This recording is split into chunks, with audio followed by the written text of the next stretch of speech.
today, starting with the Harbor Commissioner from the Port of Los Angeles. We're honored to have with us Commission President Lucille Roybal-Allard. Mr. President. And Commissioner Lee Williams.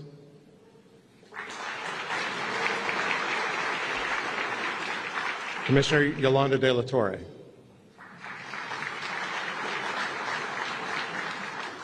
And Commissioner Renwick and Commissioner Perez could not be with us today, but we thank them for their support as always. From the City of Los Angeles, we're also grateful to be joined by Los Angeles Chief of Police Jim McDonnell,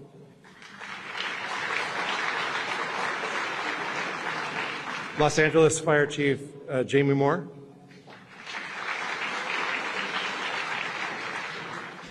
Deputy Mayor Rachel Freeman, and the Executive Director of the Civil and Human Rights and Equity Department, Capri Maddox. Thank you, Ms. Maddox. It's also my pleasure to introduce LA City Council member Tim McOsker, who represents the LA City Council District 15.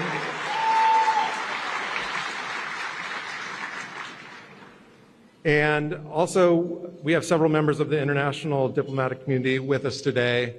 From the Consulate of Croatia, Consul General Rene Peja.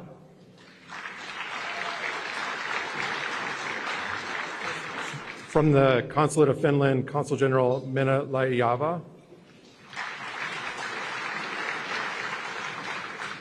From the Consulate of Italy, Consul General Raffaella Valentini. And from the Consulate of Romania, Consul General Lucia Sava. Thank you all. We're very honored to have you with us today. And it's my pleasure to introduce to the stage, without further ado, LA City Council member Tim McOsker.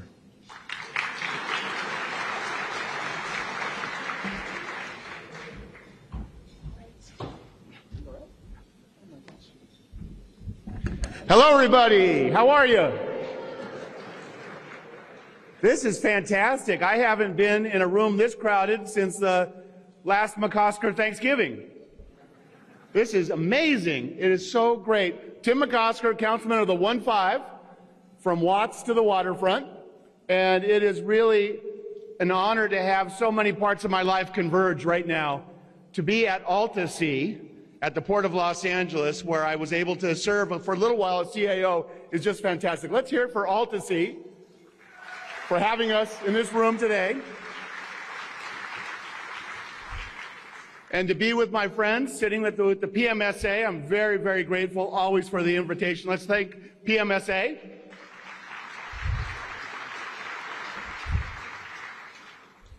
And to be raising money for, because you're doing a lot of great, good things today. You're participating in your community and the infrastructure of this port. You're hearing about our past year. You're hearing about our next year and all of the great goals that we will achieve together, but we're also supporting a couple of great organizations.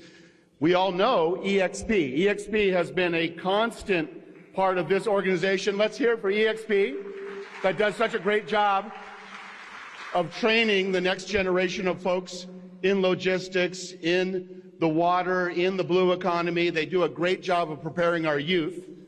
And new to this event is the Toberman Community Center.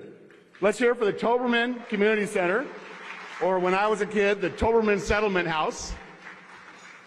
And it has a special place in my heart because I was a Toberman kid myself, where my mom brought all 6 of us one by one to what is basically mommy and me classes. They call it child observation at the very site where Toberman has its main facility in San Pedro. But I do want to call out especially because we're less familiar in this setting with Toberman than with EXP, who does a great job, by the way. Did I say that already? Yes. Toberman does so many things for our community, and everything from food security to education to daycare, and also has a very, very important role in the 1-5 for safety and security, for community safety in San Pedro, in Harbor City, in Wilmington, in the Gateway, and the work that they do to make sure that our youth are safe and that we work parallel to our public safety officers is vitally important. So I want to say right here, as your council person, I want to thank Toberman for all of their work in community. Let's thank them again.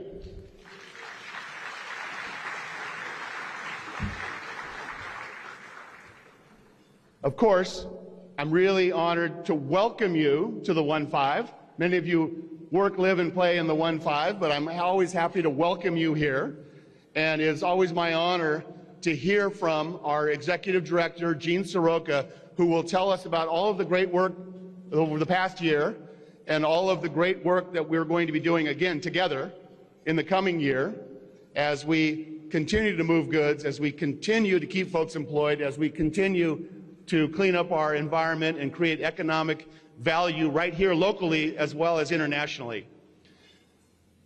I will only take one example of something that I saw this year that I thought was just remarkable, and it showed how when we all come together we can do great things. And it might be in Jean's speech, it might not be, because there's so many things to discuss. But you all remember right around Thanksgiving when we had the 1 Henry Hudson fire. Does anybody remember that? Now that was an example of a moment when government agencies, local, federal, state, came together. Employers, the terminal operators, the ship owners, the beneficial cargo owners, and labor. We had the longshoremen and the clerks and the walk-in bosses and the ship scalers who all came together and did absolutely heroic work that was really obvious to the world for a few days and less obvious over the last few weeks. And I'm happy to say that yesterday, the 1 Henry Hudson left the port of Los Angeles safe and sound. And let's hear it for all of the folks that worked on that.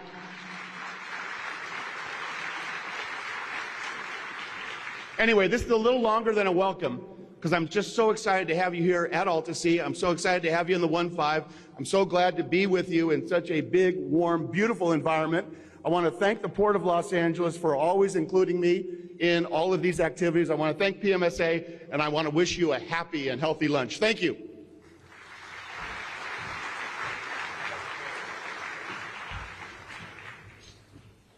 Thank you. And I would love to introduce our next member, our next speaker, who is going to come in presently, which is the mayor of the city of Los Angeles, Madam Mayor Karen Bass. As many of you know, Madam Mayor has just been a phenomenal leader, and we cannot thank you enough for all of the work you've done in the last year, bringing parties together, bringing together the environmental community, the leadership of our industry, the ports of LA and Long Beach, and the mayor of Long Beach, Rex Richardson, to really get to the bottom of how we're going to tackle environmental investment moving forward in Southern California. And Madam Mayor, we want to thank you for your leadership and thank you for being with us today. Thank you.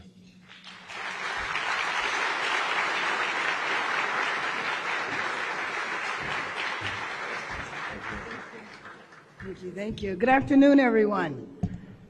It is my pleasure to be here. Come on, good afternoon. Need a little feedback here. It's my pleasure to join you again as we celebrate America's port. And I will tell you that this area should be so proud to have a leader. I was listening to you, Councilman, because he is an incredible representative on the City Council for this district, as he's taught all of us about the 1-5. And I just appreciate working with you and appreciate your leadership, and we need to give him a round of applause.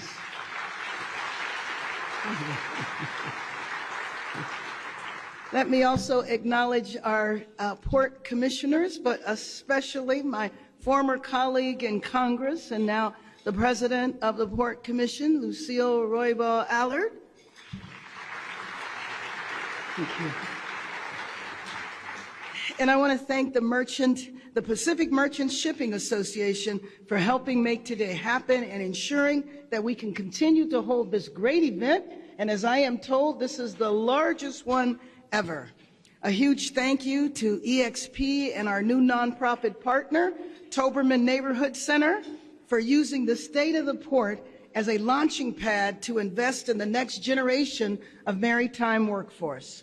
For more than 2 decades, the Port of Los Angeles has been the busiest container port in North America, constantly maintaining an efficient, sustainable supply chain, delivering for Angelenos, Americans, and the entire world. And I say that everywhere I go, because a lot of people don't realize outside of our world here the significance of our port.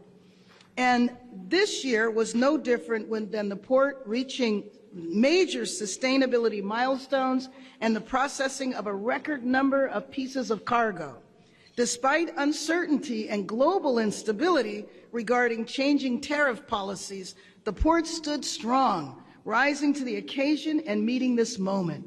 This past summer, I spoke with key figures at the port, labor leaders, and major harbor business groups, making it clear that my administration and City Hall would stand with the port and keep Los Angeles open for business regardless of the uncertainty from Washington.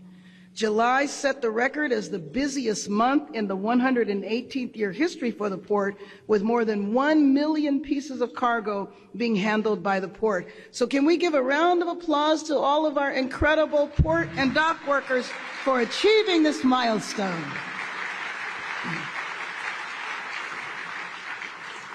And even through adversity, in November of last year, I was at the port during the container ship fire that impacted so much of our harbor community. And I think it was after a few weeks with our great fire chief, Jaime Moore.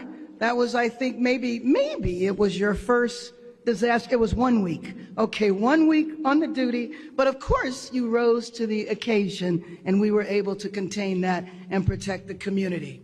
So I want to thank the members of the U.S. Coast Guard, LAFD, LAPD, and I see our great chief over there, Jim McDonald. Thank you for being here. Port Police Chief, see you there as well.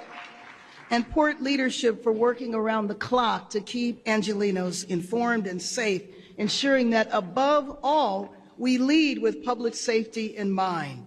But events like last year shows why the world turns to the Port of LA, because they know LA is ready, prepared, and has the best workers in the supply chain.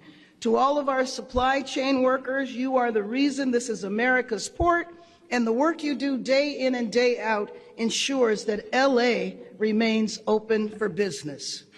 Many across the country may not know it, but it is because of you that presents were under the Christmas trees, store shelves are stocked, and Americans have access to the basic essentials they need on a daily basis. So I am thankful for all of our dock workers, especially the dedicated union members of the ILWU. So let's give the ILWU a round of applause.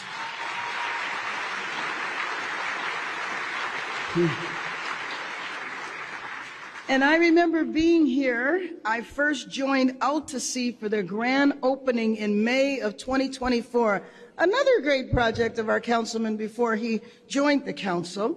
And I was amazing to come back last summer and meet with environmental leaders and climate researchers and learn more about how the port is building and creating a sustainable future and training the next generation to take up the challenge. So there's no better example of creating an environmental legacy than the ports of LA and Long Beach working along with the South Coast Air Quality Management District, approving the historic cooperative agreement. After many, many years, we finally got that done. And just think, in a few short years, 2 to be exact, we will have the Olympic and Paralympic Games. And with major economic opportunities from these global events, I'm proud that the port will be hosting sailing, and that was no small effort, was it, Councilman? But you stood strong, and we will have an Olympic venue here that was not supposed to happen. So,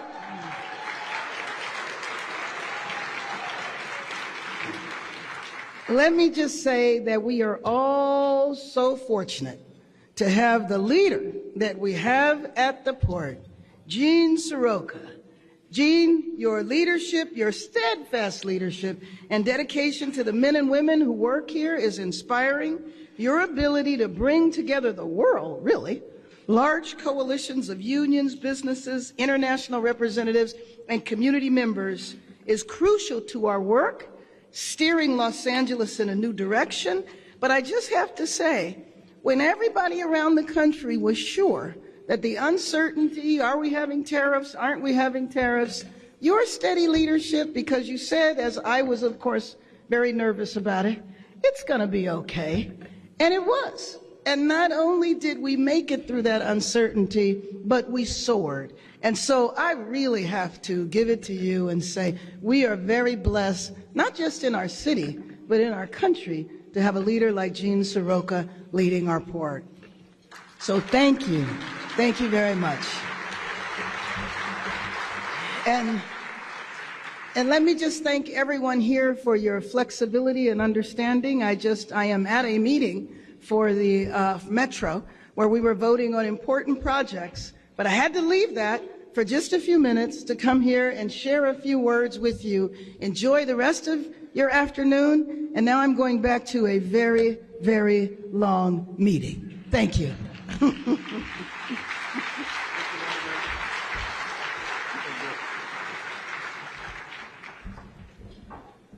Thank you for coming, Madam Mayor. We really appreciate you taking the time today to do it and to be here with us down in San Pedro. As your lunch is being served, we'd like to highlight why we're here today, and you heard from Councilmember McOsker about how important these nonprofit partners are to our community. But we'd like to recognize the Toberman Neighborhood Center and EXP. This is the first year that Toberman Center is our nonprofit partner, but it's served San Pedro for 125 years, providing youth development and education family support services to this great community. But this will also be the 11th year that we've supported EXP. And we've been able to raise funds for this exceptional industry partner, which works to ensure that students have equal access to this industry and to careers that they might not have even known they had in their future. And we really appreciate that. So we're especially pleased to welcome their CEOs who are here with us today. If you could join me in welcoming Mary Tran, CEO of EXP, and Lupe Rivera, CEO of the Toberman Center.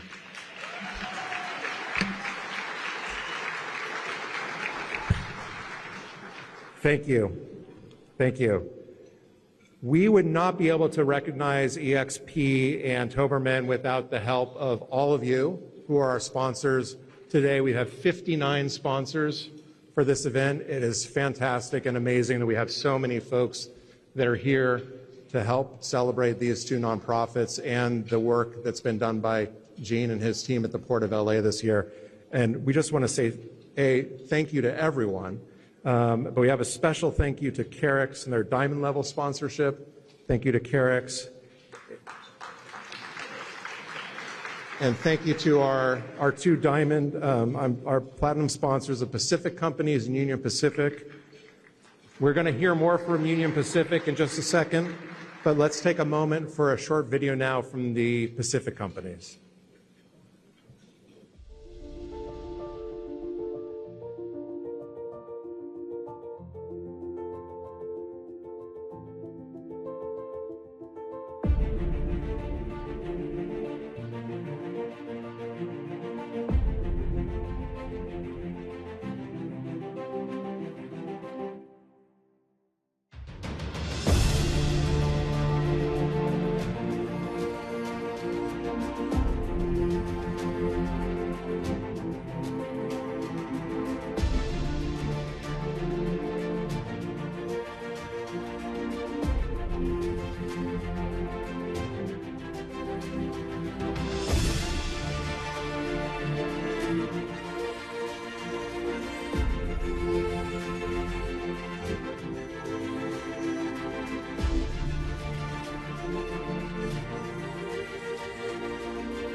America's supply chain is the engine of our economy.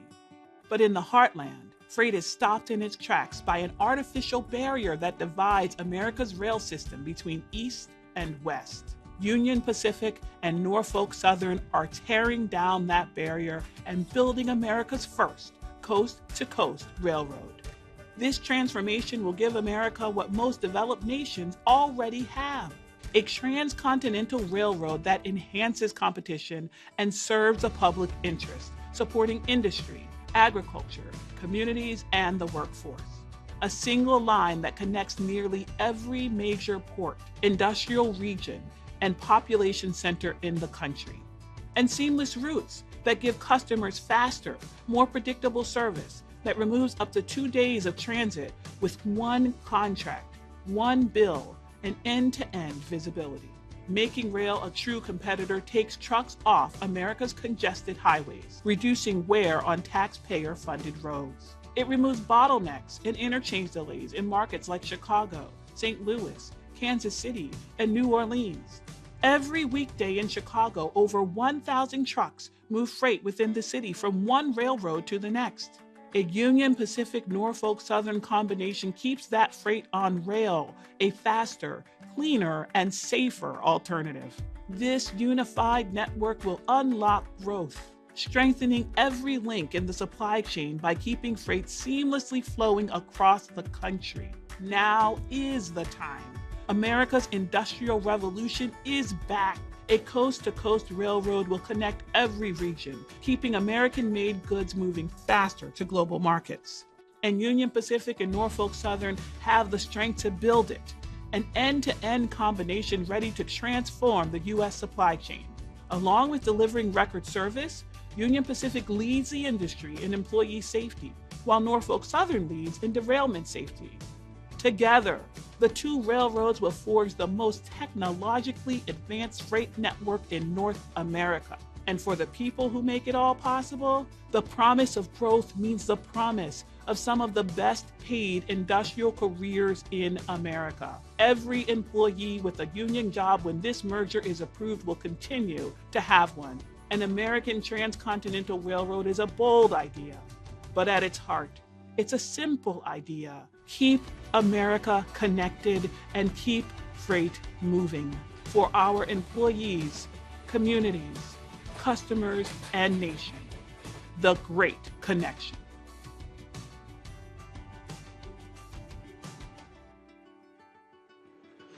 Thank you, UP. Thank you. We appreciate your sponsorship again of this fantastic luncheon. Thank you very much. People could please take their seats and help me in joining our next presenter to the stage. Our next presenter is Uffe Østegård, the Chief Executive Officer of Carix, the parent company of SSA Marine and Tideworks Technology. Uffe brings more than 30 years of experience in the container shipping industry. He spent his first 2 decades with Maersk, including leadership roles in Europe, Africa, and Asia before joining Carix as CEO in 2023.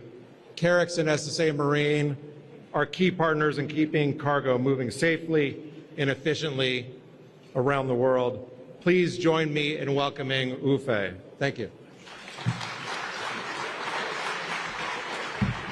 Thank you, Mike. Thank you very much.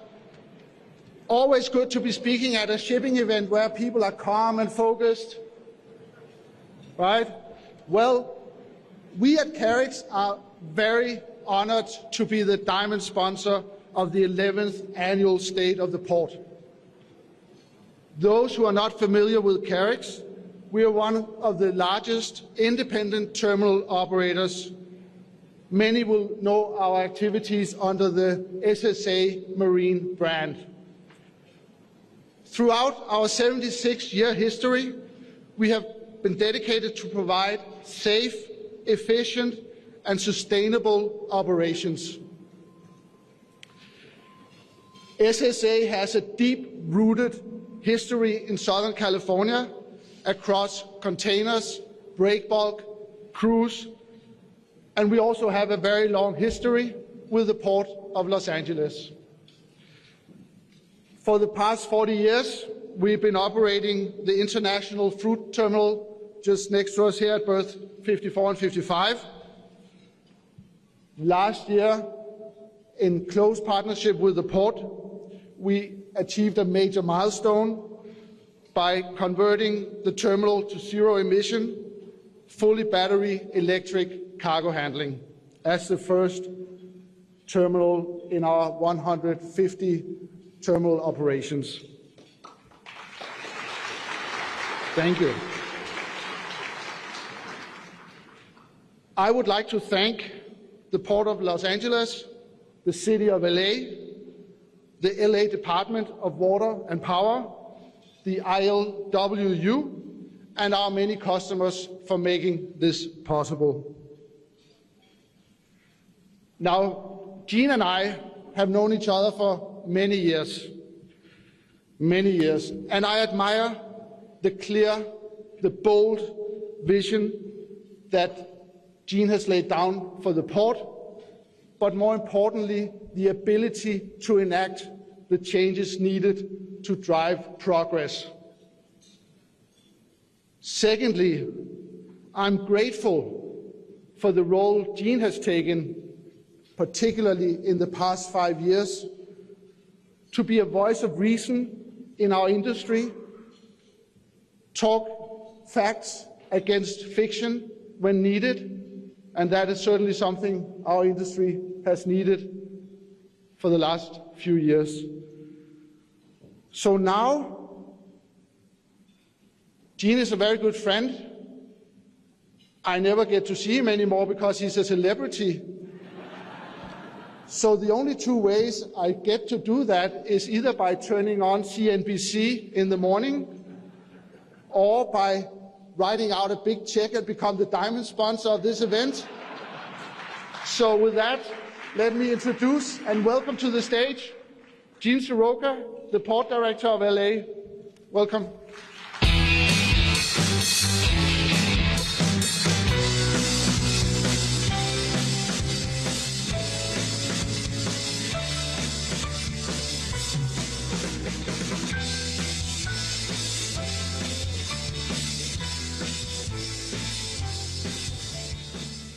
Oh, man. Thank you, Uffe.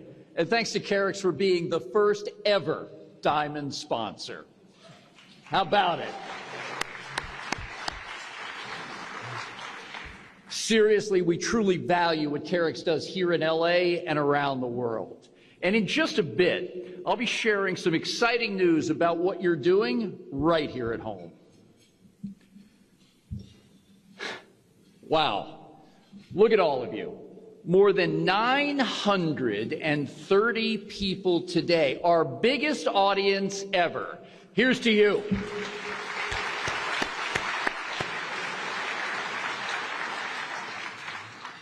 And it was great to have Mayor Bass back, and her leadership means so much to this port and to this city. It truly is a privilege to serve under her guidance. Thanks again. Mike Jacob and the Pacific Merchant Shipping Association, thank you once again for hosting us. As you stated, this is our 11th edition of the State of the Port. Can you believe how far we've come from that first one? Amazing. And Michelle Grubbs, Natasha Villa, every year you put this thing together, and this one is spectacular. I knew you could fill every seat in this room, and there was never a doubt. Superb job. Thank you.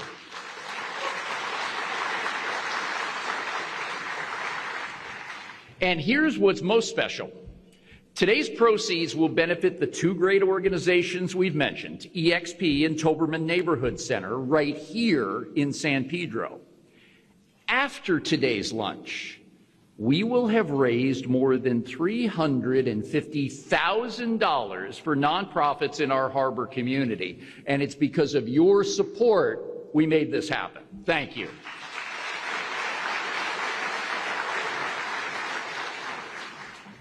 Welcome, everyone, and a special welcome to our friend, City Council member of the 1-5, Tim McCosker. And it's because of the work I do that I'm privileged to recognize our harbor commissioners, starting with our president, Lucille Roybal-Allard.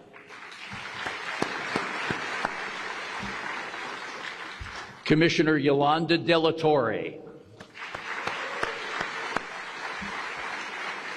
And Commissioner Lee Williams.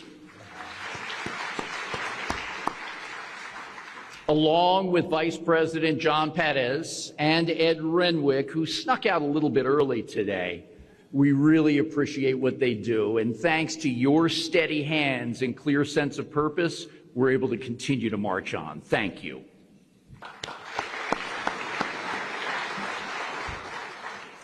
And to my friend, Capri Maddox, the Executive Director at the LA Civil Rights Department.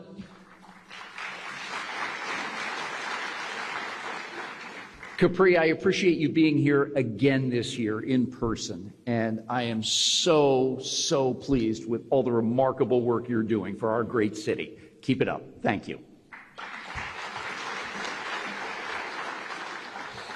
Before we go further, let me take a moment to acknowledge the heroic response to the container ship fire this past November.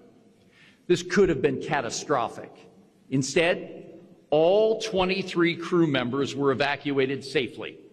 Hundreds responded dockside and waterside, from labor crews and firefighters to law enforcement and the United States Coast Guard. The result? 0 fatalities, 0 injuries. Air emissions and water pollution stayed below danger thresholds, and all terminals were fully operational the next morning. It really speaks to the training, expertise, and courage of every hero who answered the call. Let's hear directly from some of them now.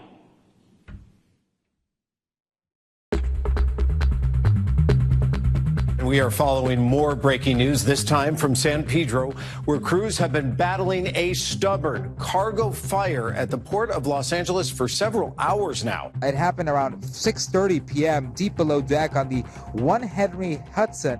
23 crew members were on board. Everyone was safely evacuated. This is the container ship being moved past the breakwater because of the dangerous conditions on board. Several agencies were out here fighting this fire, all of them coming out here with multiple resources. On the evening of Friday, November 21st, we received a variety of calls related to a possible vessel fire on board the ONE Henry Hudson. You know, you don't hear explosions on ships very much, fires on ship happening very much. First question is, anyone hurt? Emergency response had happened. We had evacuated the terminal. So early on was identifying, what was burning, getting the right resources in the right place. The role that the ILW had was making sure that the fire department, the Coast Guard, and the Port Police all knew what type of cargo was on there. So there were about 2,850 containers, and each one had various contents to include hazardous substances. We also found out that the vessel had about 1 million gallons of fuel and oil products on board. So we used this analysis. We determined the safest thing to do was to move the vessel out to sea. The LA pilots came out, local tugs within the port, and the fire department got their boats on scene, and the boat was escorted from Houston Terminal out to Anchorage G4. When we were all discussing of why we should move it out of the port was for the safety of the community. And I was there when those decisions were being made to move the ship out to sea. This was a complex incident that required coordination, training, and excellence from our first responders. There's jurisdictional things working alongside the Coast Guard, looking at the operator of the vessel, the terminal, the crew. And when you have these huge, large magnitude incidents like this, it's always nice to see when you get on scene, you recognize people right away. It was very humbling and amazing to see how many people putting their pretty much lives on the line to protect others. An incident of this magnitude, not one agency within the city can respond, mitigate, and recover from something like this. When you see something like this come together so effectively with an outcome that's positive, it's incredibly rewarding. That night, everybody can be proud because everybody came together and did what they were supposed to do. 54% of our workers live within 5 miles. 73% live within 10 miles. us being part of the community and us being part of the solution was a huge accomplishment. You're just working with top-notch individuals who really care and really have a total understanding of the importance of getting these decisions right and being able to work together as a team. It was an honor to be a part of. And moving forward, it's made us stronger. It truly has. I mean, the idea that this occurring here and what we were able to do just really demonstrates our ability to collaborate and solve any challenge that comes in the port. So I want to thank all of those involved for your leadership, the coordination, and the efforts to keep everyone safe at the port and in the surrounding communities. Thank you.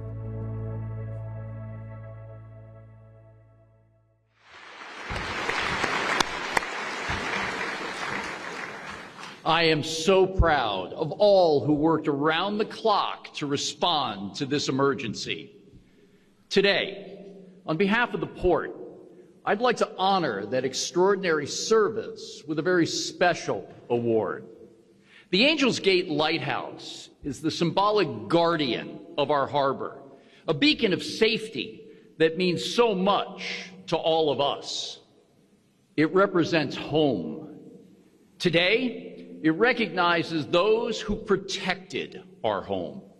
We're presenting the Guardian of the Harbor Lighthouse Award to the leaders of those agencies who were the first in line to respond. From the Los Angeles City Fire Department, Chief Jaime Moore.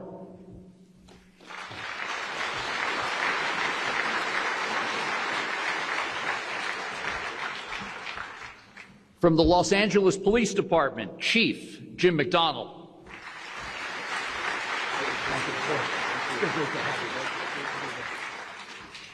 From the United States Coast Guard, Captain of the Port, Stacy Creasy.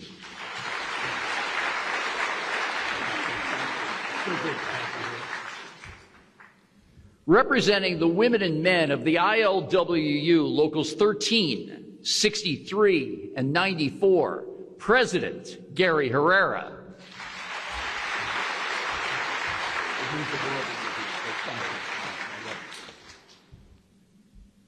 Representing the Los Angeles Port Police and the Los Angeles Pilot Service, our own Chief Tom Gazy.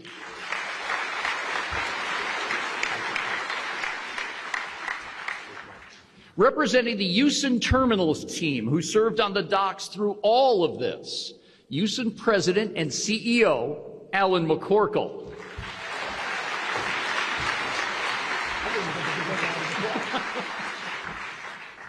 And finally, the courageous crew of the Ocean Network Express Henry Hudson, who reboarded the vessel, moving it out offshore to continue to assist with the firefighting efforts. Accepting the lighthouse on behalf of the crew is the O&E Director of West Coast Operations, Dave Ware.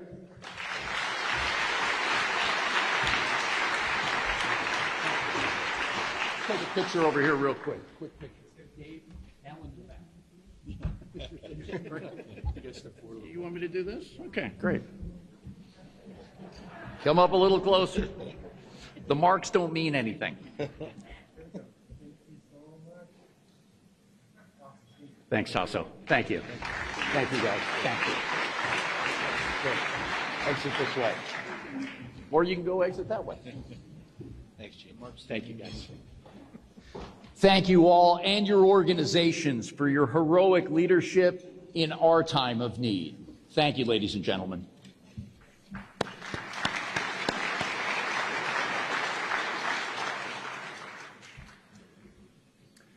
"2025 was a year like no other. From accelerated dips in volume to record highs, it truly was a roller coaster. But at the end of the ride, the Port of Los Angeles moved 10.2 million container units. That's our third best year in history.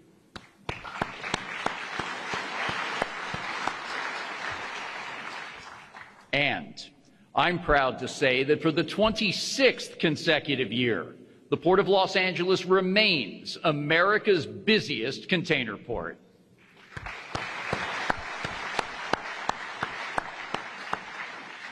Every record set and every bar raised is a direct result of the dedication and commitment of the people who make this port work.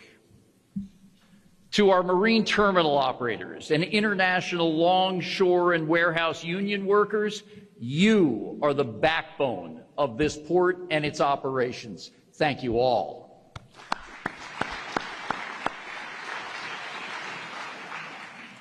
To our ocean carriers, trucking, rail, and all our supply chain partners, you connect us to every corner of the region, nation, and globe. Thank you as well.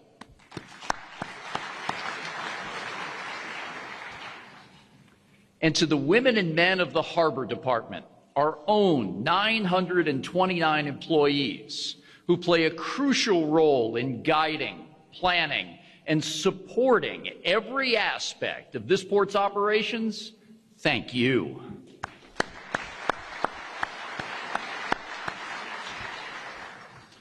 Throughout our 118-year history, not a single year has gone by without headwinds, and not a single year when we haven't risen to the challenge.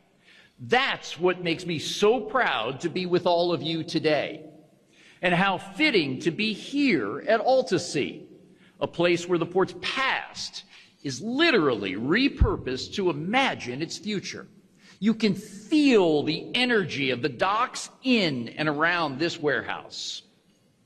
Terry Tamminen and Jenny Crusoe, thank you for hosting us.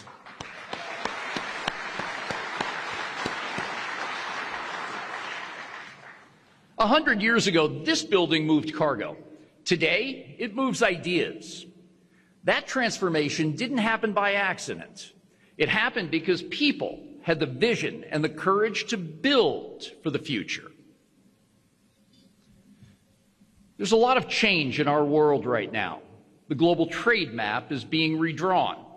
Shifting trade policies are creating uncertainty and volatility, and the maritime supply chain is at the center of it all. But here's what hasn't changed. Cargo remains the lifeblood of the U.S. economy. American farmers, manufacturers, retailers, and consumers all depend on how we move that cargo. And that means we, this port, must be ready for whatever is coming. To retain our place as America's port and to meet the demands of tomorrow, we must build bigger and we must build smarter. Bigger capacity, smarter technology, and increased sustainability. That's our charge. That's our commitment. And today I want to show you exactly how we're doing it. Let me start with building bigger. There's no better example than the proposed Pier 500 Marine Container Terminal, the first new container terminal to be developed here in a generation. We envision a bold expansion, 200 acres, 3,000 linear feet of wharf space to create vital new capacity. In October, we released a request for proposals to evaluate the interest and feasibility. The beauty of this project? Much of the underwater foundation is already complete, thanks to the foresight of port staff more than 2 decades ago. They saw what we would need, and they built for it. Now, with cargo demand expected to grow in the decades ahead, we have a ready-made opportunity right in front of us. And we're aiming high. We want this to be the greenest, cleanest, new-build terminal in the world. This would expand our capacity to handle next-generation cargo ships, improve both efficiency and sustainability. It'll also create jobs right here on the docks and many more across the supply chain. It's an investment in our workforce, in sustainability, resilience, innovation, and in keeping America's port ready for the opportunities of tomorrow. Building bigger only works if we're also building smarter. And that means driving operational efficiency across everything we do. Take the maritime support facility we're developing on 80 acres of underutilized land right in the middle of Terminal Island. Now, in the design stage, it'll serve as a dedicated hub for chassis parking and maintenance, as well as container pickup and drop-off. Think of it as a pressure relief valve during peak cargo periods, keeping containers from stacking up on terminals. It'll also improve operations for drivers and terminals alike and help freight flow smoothly through America's port. These next projects show how building bigger and building smarter work together. On Pier 300, in addition to the on-dock rail expansion currently underway, we're in final discussions with Phoenix Marine Terminal to develop 40 acres that currently sit vacant on the east side of the terminal. This would be home to another berth and backlands, increasing efficiency at Phoenix by 1/3. And soon, we'll be issuing an environmental impact report for the LATIL container terminal in the West Basin, a project that would upgrade wharf and rail to accommodate larger ships. So let's add all this up. Pier 500, the Maritime Support Facility, major expansions at Phoenix and LATIL. Imagine the impact these 4 projects alone could have. Better yet, take a look right now.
Another essential part of building smarter is the Vincent Thomas Bridge.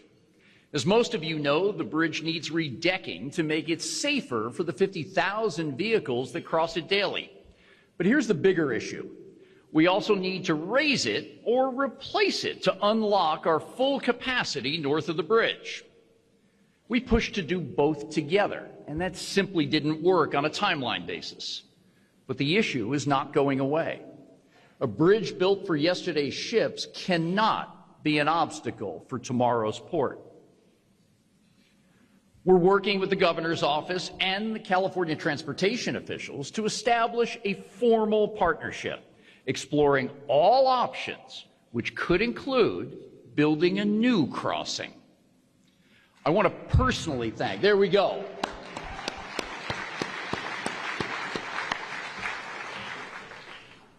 Taller, wider, able to handle bigger, cleaner ships. That's the mission. I want to personally thank California Governor Gavin Newsom. His administration has invested in and done more for ports in our state than any other in memory, and we truly appreciate that. Building smarter also means investing in the technology that powers everything we do. The Port Optimizer by Wabtec has been delivering real-time insights for nearly a decade to thousands of our partners. We've added new tools like the Signal, which tracks all imports headed to the port with a 3-week window. That's visibility that no other port in the United States has today. Expanding on that, the Universal Truck Appointment System has already improved gate usage by 20%. For the 20,000 trucks that serve our port. Our truckers are seeing real benefits in reduced wait times and better route selection. Many thanks to our friend Robert Loya at the Harbor Trucking Association for all his support and guidance as we rolled this out.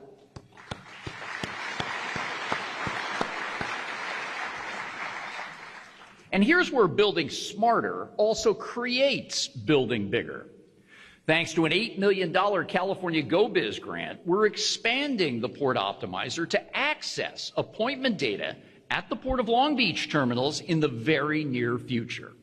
This grant also supports new CalPorts applications, enabling secure data sharing across the 5 major container ports in California. This is greater reach and greater impact, all driven by smarter technology. And these applications are protected by the nation's first Port Cybersecurity Operations Center. Last year alone, our system blocked more than 820 million intrusion attempts, from network exploitation to malware, ransomware, and phishing schemes. Embracing technology like artificial intelligence gives us yet another edge. AI can process complex scenarios quickly, but when paired with the real-world experience of our people, that's when decision-making becomes truly powerful. Suppose a ship is delayed or a schedule changes. Predictive analytics can map out options in minutes, engaging rail cars, trucks, and labor gangs. Our workforce can combine that data with their expertise and then make the best call. Technology is transformative, but our people, that's where our real competitive advantage still lies. The best investment we can make is in our workforce. And we're doing just that with the Port of Long Beach, the ILWU, PMA, and the California Workforce Development Board to create a new joint workforce training campus. Phase 1 design completion is expected this spring, and we're planning to release the draft EIR in the next several months. When completed, the facility will offer training for jobs in port operations and provide upskilling opportunities for current dock workers in both of our ports. Investing in our workforce is one part of the equation. Strategic partnerships are another.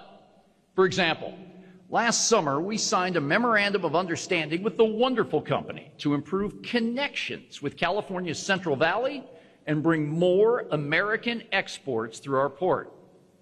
At the heart of the agreement is the Wonderful Logistics Center in the city of Shafter, a 3,400-acre industrial development strategically located along the BNSF Railway's main line. This fast-growing hub already services companies like Amazon, Target, Walmart, and Ross stores, making it a strategic inland gateway for goods moving through our port. With a new rail center planned for this year, a dedicated shuttle train will run between Shafter and our port complex, streamlining the flow of Central Valley exports to global markets. Many thanks to our friends, Stuart and Linda Resnick, for their dedication to California's growers. And John Gwynn is here today from the Wonderful Company. John, great to see you, and thanks for all you're doing for American businesses.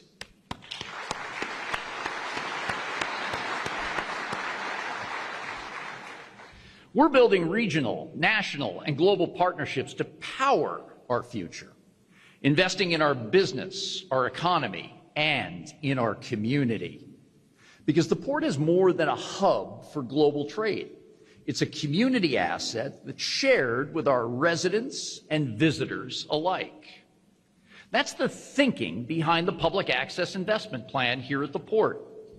Over the past 2 decades, we've invested $1 billion in the LA waterfront.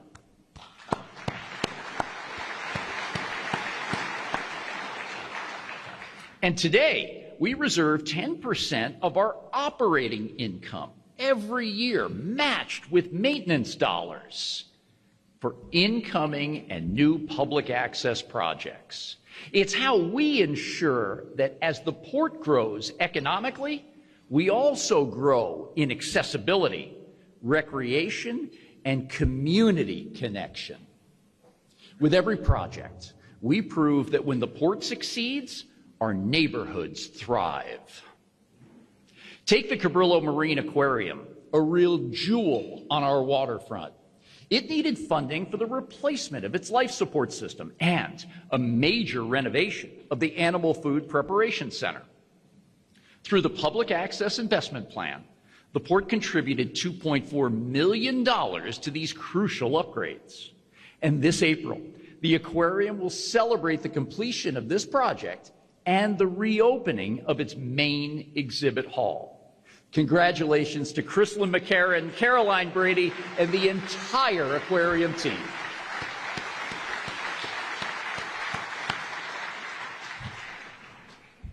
And then there's our Community Investment Grant Program, which has provided $14.5 million to more than 400 local nonprofits, building stronger communities, one partnership at a time.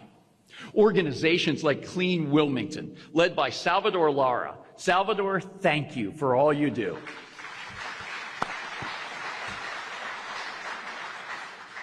And so many others. The Marine Mammal Care Center, the LA Parks Foundation, Avalon Arts and Cultural Alliance, and the Pacific Battleship Center, just to name a few. The Boys and Girls Clubs of Los Angeles Harbor, Sergio Carrillo, your team's dedication to the youth in our area is simply amazing. Thank you.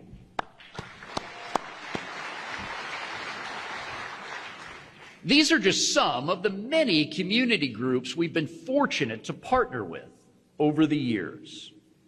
Next month, in Wilmington, we'll break ground on the Avalon Pedestrian Bridge, which will link to the new Wilmington Waterfront Promenade. This isn't just about building a bridge. It's building connection and opportunity, giving people safe, direct waterfront access for the very first time. Here in San Pedro, the best example of how public-private partnership is reshaping our waterfront is the West Harbor development.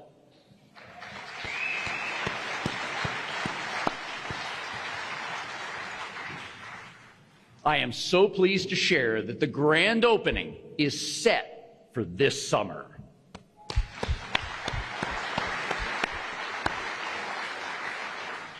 Familiar tenants like the San Pedro Fish Market and Harbor Breeze Cruises will soon be joined by new ones like Hopscotch, Yamashiro, Mike Hess Brewing, and so many more.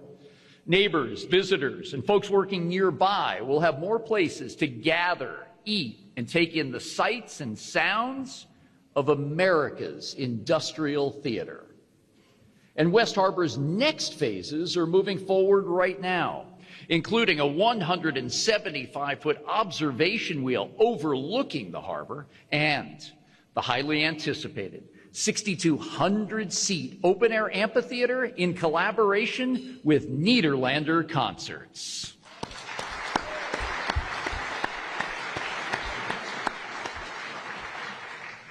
We're all so grateful to Jericho Development, Alan and Eric Johnson for staying the course on this journey and making it happen.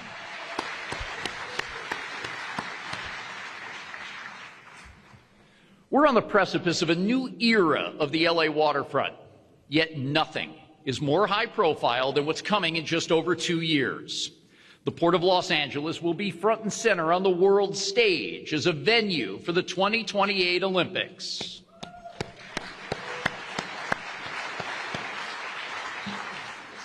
Nearly a century after our outer harbor first welcomed sailing in the 1932 games, 6 boating and sailing events will take place on the water just outside these doors. Thank you to the LA 28 Olympic Committee and CEO Reynold Hoover for seeing the value of this harbor community as a global venue.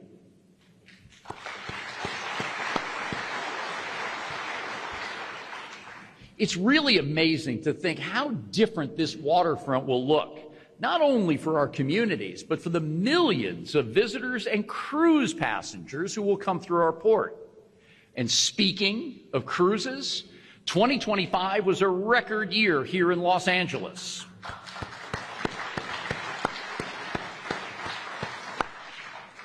We welcomed 241 cruise calls and 1.6 million passengers. And all that business generated more than $300 million in economic benefit to our local communities. And here's a highlight. We welcomed Royal Caribbean's Ovation to the Seas, the largest vessel ever homeported here, accommodating more than 4,900 guests and managed by 1,500 crew members. And 2026 looks even better. Princess Cruises will add 4 calls from its newest and largest ship, the Star Princess. We'll also welcome Virgin Voyages as a new partner line. Our cruise industry is growing fast, and we're building bigger to meet the demand.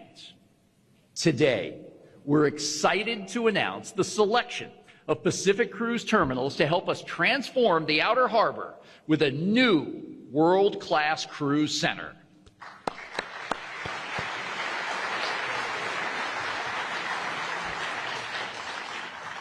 Pacific Cruise Terminals is majority owned by Carrix Inc. in partnership with JLC Infrastructure. Carrix Inc. is one of North America's leading cruise terminal operators with a great track record of developing large-scale infrastructure projects. Together, we'll establish Los Angeles as the primary West Coast gateway for cruising and strengthen our position for decades to come. Just take a look at the plans that Carrix has for our waterfront.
Isn't that something? Spectacular. This is an investment in global visibility, local pride, and showing the world what this port and our city can achieve. Building bigger and building smarter only creates lasting value if we're also building sustainably. This brings us to a critical investment in our collective future, the environment. Clean air and sustainable practices are deeply embedded values at the Port of Los Angeles.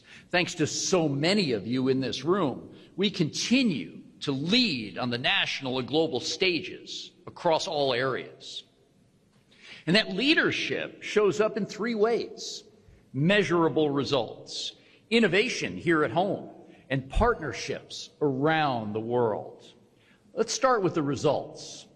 In October, we presented the port's 2024 air emissions inventory, which tracks the progress of the ambitious goals we set, along with the Port of Long Beach, in the landmark Clean Air Action Plan.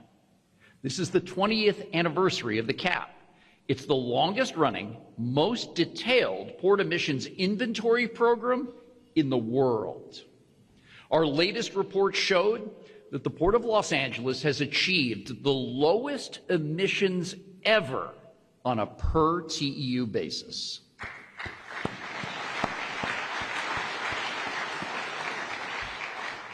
We're moving more cargo than ever before, with the lowest pollution footprint on record for every container shipped. This includes priority pollutants that directly affect our local communities, like diesel particulate matter, and the critical greenhouse gases that impact climate. This is verified proof that efficiency and sustainability are not mutually exclusive, but two sides of the same success story. But of course, there's always more work to do. So let me show you the innovations happening on our terminals right now. Last November, the Twin Ports took a major step forward with the South Coast Air Quality Management District by signing a landmark cooperative agreement. It's a foundational partnership accelerating the infrastructure we need to transition to zero-emission technologies at both of our ports. The agreement includes clear milestones for progress while giving the ports and our tenants the flexibility to tackle the complex transition into a ZE future. I want to thank all the stakeholders who helped us reach consensus on this, from the ILWU and the PMSA to Mayor Bass and Long Beach Mayor Rex Richardson. And it was also the staff at the AQMD that attended every single meeting around the clock to get this done. We at the ports look forward to putting this into action and delivering on our commitments.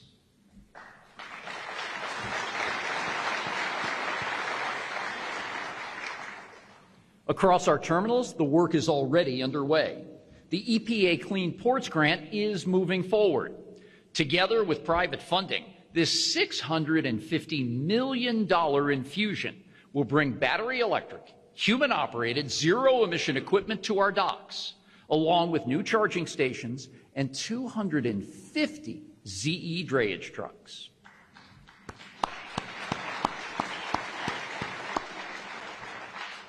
Five of our terminals, Houston, Everport, Trapac, Phoenix, and APMT, are leading the way by already ordering equipment. Thank you for all the work in this area.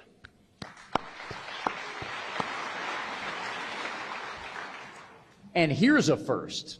$50 million of this EPA grant will be overseen by our community for areas they want to target for zero emissions reductions. That's partnership.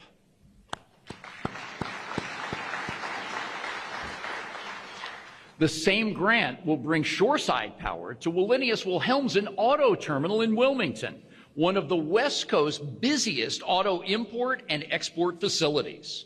For the first time, roll-on, roll-off vessels will be able to plug into clean electricity safely while docked. SSA Marine, our highly efficient fruit terminal at Berth 55, has completely converted its fleet of 44 heavy-duty forklifts to battery electric power. It's the first terminal to fully transition to zero-emissions cargo handling equipment here at the Port of Los Angeles. Claudio Biazovich, Regional Vice President for Southern California at SSA Marine, fantastic work, my friend. Thank you.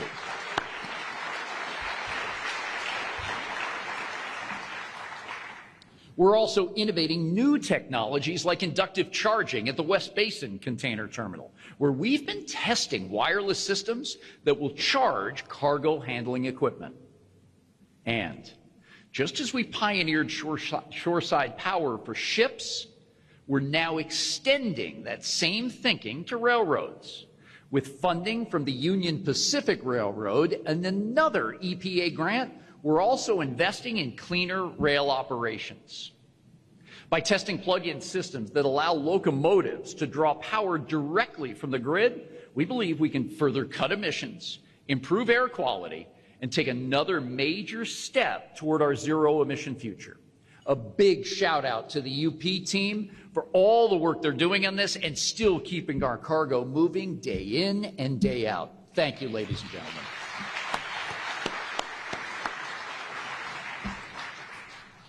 And thanks to a California Air Resources Board grant, Harbor Breeze Cruises and Catalina Express are gearing up to bring next-generation and ZE passenger vessels to our waters.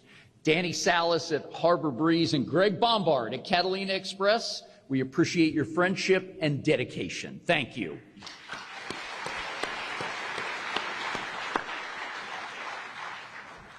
By investing in all these technologies, we're proving that the future of clean transport isn't just possible, it's already happening. That brings us to partnerships around the world. Green shipping corridors are moving from vision to action. We remain committed to corridors with China, Singapore, Japan, and Vietnam, deploying zero or low carbon fuels, vessel technologies, and emission tracking systems. Today, I'm pleased to report that the Long Beach, Los Angeles, Shanghai corridor has met all of its Phase 1 milestone commitments, from shoreside power expansion, vessel deployment, and bunkering operations. Corridor projects with other global partners are making similar fast progress. A critical part of this will be the fuels of the future. We're working with partners worldwide to accelerate the transition to cleaner marine fuels, from renewables to synthetics. To support this transition, we began a methanol fueling pilot program in partnership with the Port of Long Beach. This initiative allows us to safely test and develop the systems necessary to provide alternative fuel at scale. It's a critical step toward building fueling infrastructure of tomorrow and ensuring that when the next generation of ships arrives, Los Angeles is ready to serve them. And finally, we all need better data on our environmental investments. Thanks to that California GoBiz grant I mentioned earlier, we're launching the Carbon Intensity Gateway by Wabtec, a digital platform that tracks greenhouse gas emissions. This new tool will make it easier to spot trends, target improvements, and identify which of our programs do the most to protect our environment. All this environmental work we've spotlighted today, the record low emissions, the AQMD agreement, the terminal projects, is an essential part of our collective DNA. No other port complex in the world is tackling these challenges at this pace with this level of success.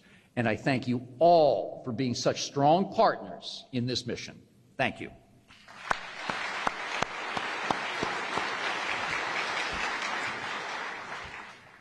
As we move forward, the message is clear. The Port of Los Angeles is investing in the future, investing in expansion, infrastructure, and analytics, in jobs and workforce development, in our communities and our waterfront, and in our environment and sustainability. For more than a century, we faced challenge after challenge, and each time we've emerged stronger. Now, as we near 120 years of America's port, we do so with confidence that our best days are still ahead, because we know what it takes to lead in the 21st century. Bigger capacity, smarter operations, bold sustainability, and a commitment to build all this together. Friends, colleagues, partners, welcome to our future. Thank you all, and here's to reaching new heights at the Port of Los Angeles.